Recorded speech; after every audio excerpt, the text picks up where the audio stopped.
Senhora Presidente da Assembleia Municipal, Senhor Presidente da Câmara Municipal, Senhor Presidente da Assembleia de Freguesia, Senhor Presidente da Junta de Freguesia, cara representante da Assembleia Municipal Jovem, Senhores representantes das autoridades civis, militares e religiosas, Senhores representantes das mais diversas associações e instituições do nosso Concelho sanjoanenses. Evocamos hoje, uma vez mais, o momento fundador da nossa democracia. Um momento que foi expressão de maturidade histórica acumulada, de cansaço prolongado perante a ausência de liberdade. Acima de tudo, foi expressão de esperança que nunca se resignou. Foram muitas as tensões, os silêncios, as resistências, discretas mas persistentes de todo um povo que provou, nesse dia, que mesmo nos contextos mais adversos, há sempre um momento em que se decide romper com o que parecia inevitável. Evocar o 25 de Abril é, por isso, evocar o início de um tempo novo. Um tempo livre, imperfeito, é certo, difícil, por vezes contraditório, mas livre. E é evocar um tempo de construção. Mesmo porque se juntam hoje 4 dimensões distintas, 4 momentos diferentes que tinham o mesmo ideal. Todos eles, o centenário da emancipação concelhia de São João da Madeira, o 25 de Abril, a aprovação da Constituição e as primeiras eleições autárquicas procuraram, cada um à sua escala e no seu tempo, afirmar a mesma ambição de dar às pessoas a possibilidade de escolherem o seu próprio destino. E há 100 anos que esta terra afirma a sua autonomia, a sua identidade, a sua capacidade de ir mais longe. São João da Madeira soube honrar sempre essa conquista, soube crescer, inovar, adaptar-se, soube transformar desafios em oportunidades, soube construir uma identidade própria, forte, dinâmica e reconhecida. Soube ser a melhor cidade do país. Esse momento maior da nossa história coletiva, esse espírito de emancipação, antecipou de certa forma aquilo que o 25 de Abril viria a consagrar para todo o país. Comunidades com voz própria, com ambição própria e donas do seu destino. E lembrar hoje, em ano de centenário de São João da Madeira, esse feito, é entender que a autonomia conquistada aí foi o ponto de partida para o presente, tal como o 25 de Abril foi o ponto de partida. Pois foi o 25 de Abril que nos permitiu acolher a liberdade, o pluralismo, a liberdade de expressão e o respeito pela dignidade da pessoa humana. Foi o 25 de Abril que nos permitiu construir um Estado de Direito democrático, consolidar instituições, afirmar direitos fundamentais e alargar oportunidades a quem, durante demasiado tempo, delas esteve excluído. Foi o 25 de Abril que nos permitiu abrir o país ao mundo, integrar a Europa, qualificar gerações, desenvolver o território e afirmar Portugal como uma democracia plena, respeitada e participada. E foi o 25 de Abril, porque saído dele e do primeiro voto universal em mais de 8 séculos e meio de nacionalidade, que nos permitiu aprovar há 50 anos a nossa Constituição. Uma Constituição que, sendo filha do seu tempo, soube ao longo dos anos evoluir, adaptar-se e responder aos desafios de cada época, sem nunca abdicar do essencial, a dignidade da pessoa humana, a liberdade, a igualdade, a justiça e a solidariedade. Mas saído do 25 de Abril e da Constituição, nasceu também há 50 anos o poder local democrático. Nas primeiras eleições autárquicas, realizadas a 12 de dezembro de 1976, os portugueses foram chamados a escolher pela primeira vez quem os representaria nas suas freguesias e nos seus concelhos. E se hoje olharmos para o caminho percorrido ao longo destas mais de 5 décadas, percebemos que muito do desenvolvimento do país, da melhoria das condições de vida, da qualificação do território, se deveu à força, à dedicação e à legitimidade desse poder local democrático.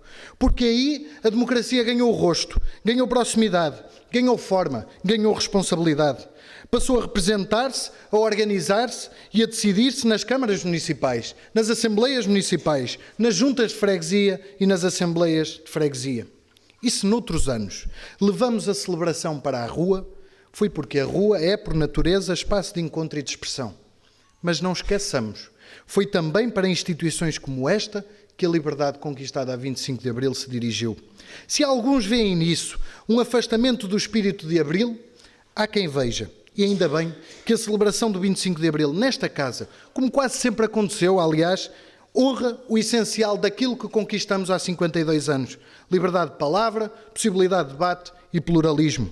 E num tempo de incertezas, de mudanças aceleradas e desafios globais, não podemos querer fazer da celebração do 25 de Abril um triunfo da imagem sobre a substância. A substância é que importa. o ser tudo em cada dia. Porque há na passagem do tempo uma subtileza que não perdoa. Aquilo que não se sente facilmente se esquece. E o que se esquece, inevitavelmente, fragiliza-se. Passaram 52 anos, mais de meio século. O suficiente para que a memória se comece a transformar em narrativa. Para que o vivido dê lugar ao contado. O suficiente até para que alguns confundam o adquirido com o garantido. Mas a liberdade e a democracia não são um dado adquirido. Tiveram um preço, tiveram risco, tiveram incerteza e enfrentam desafios.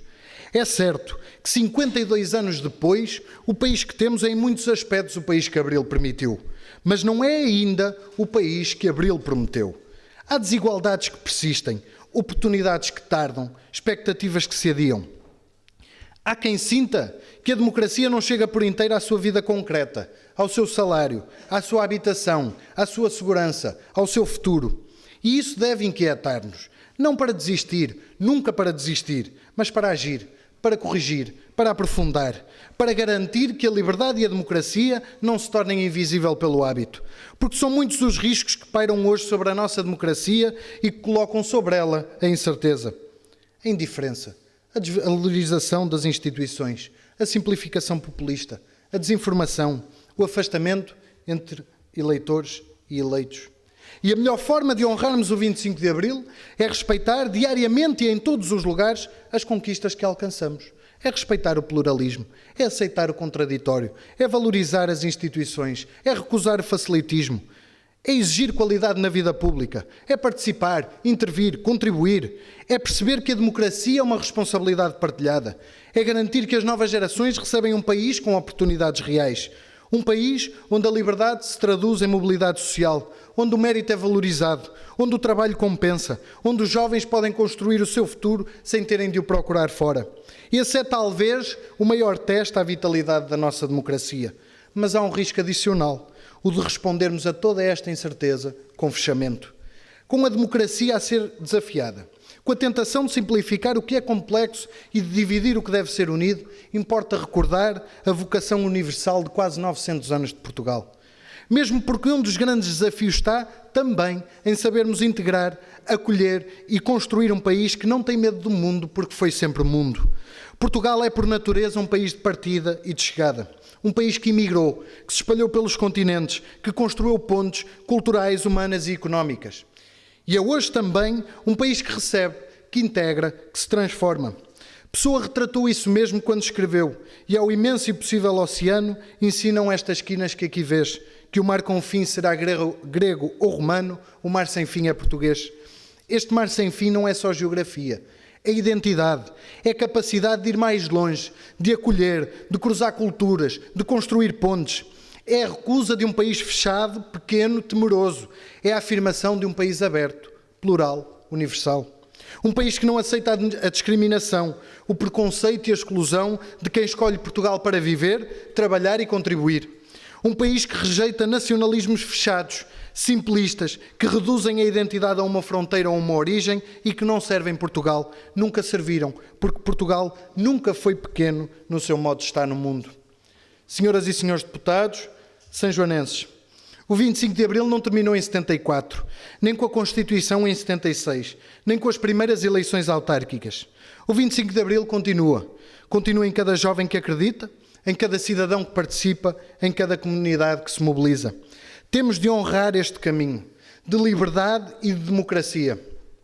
Saber, tal como Abril mostrou, que há momentos em que é preciso romper, em que é preciso decidir, com uma Constituição que nos ensina como o devemos fazer, através do poder local que nos mostra onde o devemos fazer e com a certeza de que a nossa terra e o nosso país nos lembram porque o vale a pena fazer. Pessoa escreveu um dia: nunca um verdadeiro português, foi sempre tudo. O mesmo se aplica ao povo sanjoanense. É essa a nossa essência, ser sempre tudo, saber acolher e transformar, não temer o desconhecido, não nos fecharmos sobre nós próprios, fazer da diversidade uma força e da abertura uma identidade, ser força, ser confiança, ser ambição, pela liberdade, pela democracia, sejamos tudo em cada dia. Viva a liberdade, viva a democracia, viva São João da Madeira, viva Portugal. Muito obrigada pela sua intervenção.